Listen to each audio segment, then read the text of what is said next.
पिछले एपिसोड में हमने देखा था कि वांग के सामने वो डीमन आ गया होता है। जो डीमन काफी ज्यादा स्ट्रॉन्ग था। वांग उसके साथ बहुत ही बढ़िया तरीके से फाइट करता है, पर तब भी डीमन ने वहां पर वांग को अच्छी खासी टक्कर दी थी। ये डीमन फूजियान का सबसे आखिरी और सबसे ज्यादा पावरफुल कल्टीवेटर था, जिसके ऊपर फूजियान ने अपना सारा दाव खेल दिया था। पर तब भी वांग को वहां पर उस डीमन के अंदर से एंशिएंट गॉड का ब्लड मिल जाता है, जिसका इस्तेमाल करते हुए वांग ने एंशिएंट गॉड के गार्डियन को समन कर लिया था और वो दोनों यहाँ पर मिलकर उस डीमन का खात्मा कर देते हैं, जिस वजह से वो डीमन वहां पर मारा जाता है। इससे तो फूजियान एकदम ज्यादा गुस्सा हो चुका था, जिसके बाद यहाँ से ये एपिसोड शुरू होता है। तो इस एपिसोड की शुरुआत में हम फूजियान को देखते हैं, जो किसी मिस्टीरियस जगह पर आया होता है। वो वहाँ पर काफी ज्यादा टेंशन में लग रहा था। जैसे वो उस जगह पर आता है, उसे वहाँ पर एक बहुत ही ज्यादा पावरफुल स्वॉर्ड दिखाई देती है, जिसके अंदर से काफी भयंकर तरीके का ऑरा बाहर निकल रहा था। यहाँ पर फूजियान एक मीटिंग करने के लिए आया, जिसके बाद देखते ही देखते वहाँ पर टैंग फैमिली के जितने भी नेट से 100 लेवल के कल्टीवेटर जो थे, जो यहाँ पर टैंग फैमिली की जान है, वो लोग वहाँ पर आ जाते हैं, जो कि अब सिर्फ 4 के करीब ही बचे थे। बाकी सबको वांग ने मार दिया। उन सभी को फूजियान ने यहाँ पर बुलाया होता है, ताकि उन सबके साथ मिलकर प्लान बना सके कि आखिर वो लोग कैसे वांग को मारेंगे। वो चारों कल्टीवेटर जो होते हैं, वो फूजियान से कह रहे होते हैं, सीनियर, हम यहाँ पर टैंग फैमिली के लिए अपनी जान देने के लिए तैयार हैं, चाहे कुछ भी क्यों ना हो जाए। हम यहाँ पर वांग को नहीं छोड़ेंगे, चाहे हमारी जान क्यों न चली जाए। हम उससे फाइट करेंगे, हमें उससे डर नहीं लगता। पर हमें इस बात का भी ख्याल रखना चाहिए कि हमारे सेक्टर में बस हम ही कुछ लोग बचे हैं, जो अब यहाँ पर वांग के साथ फाइट कर सकते हैं। हमारे बाकी सारे कल्टीवेटर को वांग ने मार दिया, तो इसलिए हम पूरी तरह से कंफर्म होके नहीं कह सकते कि हम यहाँ पर अपनी जान भी क्यों न लगा दें, हम वांग को मार पाएंगे। पर तब भी हम यहाँ पर अपनी तरफ से पूरी कोशिश करेंगे। ये सुनकर फूजियान उनसे कह रहा होता है, मुझे पता है कि तुम लोग उसे नहीं मार पाओगे, और मैं तुम्हें ये करने कह भी नहीं रहा। तुम लोगों को वांग का बस कुछ देर के लिए ध्यान भटकाना है, और जैसे उसका ध्यान भटकेगा, उसके बाद मैं वांग की जान लूंगा। मैं वांग की जान अपने हाथों से लेना चाहता हूँ, ताकि कोई दूसरा उसे ना मार सके। बहुत हो गया इस वांग का, अब मैं इसे जिंदा नहीं छोड़ूंगा। ये सुनकर वो चारों कल्टीवेटर वहाँ पे कह रहे होते हैं, सीनियर, जैसी आपकी मर्जी, आपने जो कहा हम वो करने के लिए तैयार हैं। इसलिए वो चारों के चारों जो कल्टीवेटर होते हैं, वो वहाँ से चले जाते हैं। उनके जाने के बाद तो फूजियान ने वहाँ पर किसी तरह का फॉर्मेशन भी एक्टिवेट कर लिया था, जो कि काफी अजीब लग रहा होता है। वो उस फॉर्मेशन को एक्टिवेट करने के बाद वहीं पर बैठ जाता है, और वहाँ पर अपनी पावर का इस्तेमाल करते हुए उस फॉर्मेशन को और ज्यादा स्ट्रॉन्ग बनाने की कोशिश करते जा रहा था, जिस वजह से उस फॉर्मेशन के अंदर से पहले से भी काफी ज्यादा ऑरा बाहर निकल रहा होता है। अभी हमें ये तो नहीं बताया गया कि असल में ये फॉर्मेशन क्या चीज का है और ये किस तरह से उसके काम आएगा, लेकिन यहाँ पर फूजियान अपनी पूरी जान लगा रहा होता है उस फॉर्मेशन को काफी ज्यादा स्ट्रॉन्ग बनाने में, यानी कि ये फॉर्मेशन कुछ न कुछ तो पावरफुल फॉर्मेशन होगा ही। जिसके बाद उस फॉर्मेशन के अंदर से बहुत ही भयंकर तरीके की बिजली निकलकर वांग की तरफ जाने लगती है, जहाँ वांग काफी दूर खड़ा था और उसके पास अचानक से वही फॉर्मेशन की बिजली आ गई होती है। पर तब भी वांग एक ही हाथ से उस बिजली को वहां से उठाकर दूर फेंक देता है। जहां पर वो बिजली गिरी थी, वो जगह ही तबाह हो जाती है। इसके बाद अब देखते ही देखते वहां पर वो बचे हुए 4 कल्टीवेटर आ चुके थे, जिन सभी ने अपनी पावर का इस्तेमाल करते हुए वांग के ऊपर अटैक करना शुरू कर दिया था। ये चारों जो कल्टीवेटर है, इनकी पावर बढ़ाने के लिए ही फूजियान ने वो फॉर्मेशन बनाया था। वो फॉर्मेशन इन चारों कल्टीवेटर की पावर बढ़ा रहा होता है, और उसके बाद ये चारों कल्टीवेटर वांग के ऊपर अटैक कर रहे थे, और फॉर्मेशन के आसपास जो 4 फ्लैग लगे थे, वो इन चारों की लाइफ को दिखा रहे होते हैं। अगर यहाँ पर कोई फ्लैग टूट गया, तो इसका मतलब एक कल्टीवेटर मारा जा चुका है। इससे फूजियान को पता चल जाएगा कि उसके चारों कल्टीवेटर मारे गए, या फिर उन्होंने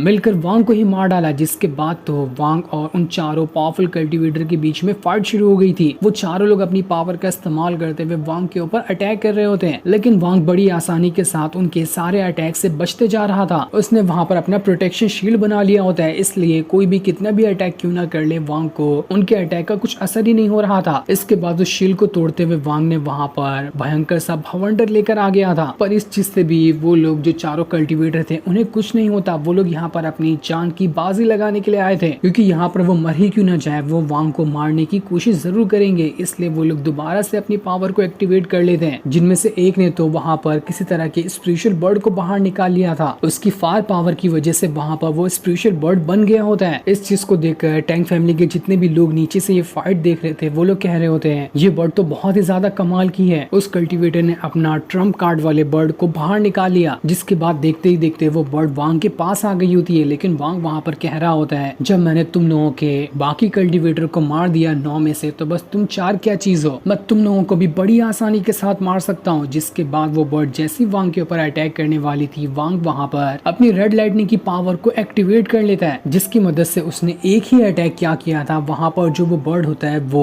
1 सेकंड के अंदर ही राख में बदलकर गायब हो जाता है। वो तो वांग तक पहुंच ही नहीं पाया था, तो उसके ऊपर अटैक करनी तो दूर की बात है। जैसे वो बर्ड वहां पर डिस्ट्रॉय हुआ था, वहां पर भयंकर सा तूफान आ जाता है, जिस वजह से आधी से ज्यादा टैंक फैमिली के जो घर वगैरह थे वो सब टूटने फूटने लगते हैं। सब कुछ वहां पर राख में बदल चुका था। इसके बाद वांग अपने रेड लाइटनिंग की पावर को और ज्यादा बढ़ा लेता है। इस चीज से तो वो चारों के चारों कल्टीवेटर की हालत खराब हो चुकी थी। वो लोग कह रहे होते ये क्या हो रहा है यहाँ पर, आखिर इस वांग की पावर अचानक से इतनी ज्यादा कैसे बढ़ गई, ये क्या कर रहा है। वो लोग फुजियान से कह रहे होते सीनियर हमें नहीं लगता कि हम यहाँ पर अब वांग को रोक पाएंगे। ये वांग इंसान नहीं बल्कि मॉन्स्टर है, इसकी पावर के सामने हमारी पावर कुछ नहीं है। वांग ने चारों के चारों उस कल्टीवेटर को अपनी रेड लाइटनिंग की पावर के अंदर फंसा दिया था। इस वजह से वो लोग वहां से 1% भी हिल नहीं पा रहे होते हैं। उसके बाद वांग सभी को धीरे धीरे करते हुए मार रहा होता है। बारी बारी करते हुए वांग ने रेड लाइटनिंग की पावर की वजह से एक कल्टीवेटर को अपने पास बुलाया था और उसके सर के ऊपर हाथ रखते हुए उसे पूरी तरह से वो डिस्ट्रॉय कर देता है। जिसके बाद तो उसने उसकी सोल को भी अपने पास रख लिया था। ऐसे ही करते हुए वो अगले कल्टीवेटर का नंबर लेकर आता है। चारों के चारों कल्टीवेटर को वो इसी तरह से मार रहा था। जैसे जैसे वो कल्टीवेटर वहां पे मर रहे होते, फुजियान का दिमाग बौखला रहा था कि आखिर ऐसा कैसे पॉसिबल है, इसने तो इतनी आसानी के साथ मेरे सारे के सारे जो बचे हुए 4 कल्टीवेटर थे इन लोगों को भी मार गिराया। वांग ने 1 सेकंड के अंदर 3 को तो मार दिया होता है। उसके बाद वो चौथे को भी मारकर सभी की सोल को आपस में मर्ज कर देता है, जिस वजह से चारों के चारों की सोल वहां पर गायब हो चुकी थी। इस चीज को देखकर टैंक फैमिली के जितने भी लोग थे वो सभी घबरा चुके थे कि यहाँ पर चारों कल्टीवेटर मारे गए तो हम भी नहीं बचेंगे, ये शैतान हमारे पास भी आकर हमें मार देगा। इसलिए वो सारे के सारे जो सिटी के अंदर लोग मौजूद थे वो वांग से डरकर वहां से भागना शुरू कर देते हैं कि कहीं वांग वहां पर आकर उन लोगों की भी जान न ले ले। सारे लोगों को ऐसे डरकर भागता हुआ देखकर एक जो डिसाइपल होता है वो वहां पर सभी डिसाइपल को मोटिवेट कर रहा होता है कि यही तुम्हें सिखाया गया था बचपन से, इतने सालों की ट्रेनिंग तुम्हें इसलिए दी गई थी ताकि तुम किसी पावरफुल बंदे को देखकर भाग जाओ। ऐसा कभी नहीं होने वाला, हम टैंक फैमिली के डिसाइपल है, यहाँ पर अपनी जान लगा देंगे लेकिन ऐसे डर कर कभी नहीं भागेंगे। जो भी यहाँ से भागेगा वो कायर कहलाने के लायक है, कभी भी वो दोबारा इस सेक्ट में ना दिखाई दे। जब तक मेरे अंदर जान बाकी है तब तक कि मैं इस सिटी को छोड़कर नहीं जाऊंगा और मैं इस वांग के साथ फाइट करने की कोशिश करूंगा। जिसे भी मेरे साथ आना है तो वो मेरे साथ आ जाए, वरना मैं अकेला ही काफी हूँ। जो सुनकर जितने भी डिसाइपल डर के मारे वहां से भाग रहे थे वो सभी रुक जाते हैं। उन्हें भी लग रहा था कि ये डिसाइपल सही कह रहा है, हम यहाँ पर डर कर कितना ही भाग लेंगे, जहाँ पर भी भागेंगे वहां पर वांग आकर जरूर हमें मार डालेगा। इससे सबसे पहले वो डिसाइपल अपनी पावर को एक्टिवेट करने लगता है ताकि वो वांग के ऊपर अटैक कर सके। उसी का देखा देखी सारे लोग मोटिवेट हो जाते हैं और जो भी लोग अब यहाँ पर वांग से डर कर भाग रहे थे वो लोग दोबारा से अपनी पावर को एक्टिवेट करने लगते हैं ताकि अगर यहाँ पर सारे लोग एक साथ हो जाए तो हो सकता है कि वो यहाँ पर वांग को मार सके। देखते ही देखते पूरी सिटी के डिसाइपल ने अपनी पावर को एक साथ एक्टिवेट कर लिया था। जो सभी अपनी पावर को एक्टिवेट करते हुए बहुत ही खतरनाक अटैक बनाकर वहां पर एक प्रोटेक्शन शील्ड बना देते हैं ताकि सबसे पहले जो यहाँ पर कमजोर लोग हैं या फिर बच्चे वगैरह हैं उन लोगों को वांग से बचाया जा सके। उसके बाद वो वांग के ऊपर अटैक करेंगे। वांग वहां पर कह रहा होता है तुम लोगों को क्या लगता है कि तुम यहाँ पर ये करके बहुत ही बड़ा बहादुरी का काम कर रहे हो, शायद तुम लोगों को पता नहीं कि मेरे पास कितनी पावर है, मैं इस छोटे मोटे फॉर्मेशन को चुटकियां बजाते हुए खत्म कर सकता हूँ। जिसके बाद तो वांग ने आगे बढ़ते हुए एक कदम ही क्या रखा था फॉर्मेशन के ऊपर कि वो प्रोटेक्शन शील्ड वाला फॉर्मेशन चकनाचूर हो जाता है। इतने सारे डिसाइपल की पावर भी वहां पर कुछ नहीं कर पाई थी, इसलिए वो लोग दोबारा से फॉर्मेशन में अपनी पावर को डालने लगते हैं, पर इससे भी कोई फायदा नहीं होता। वांग के हर एक कदम के साथ वो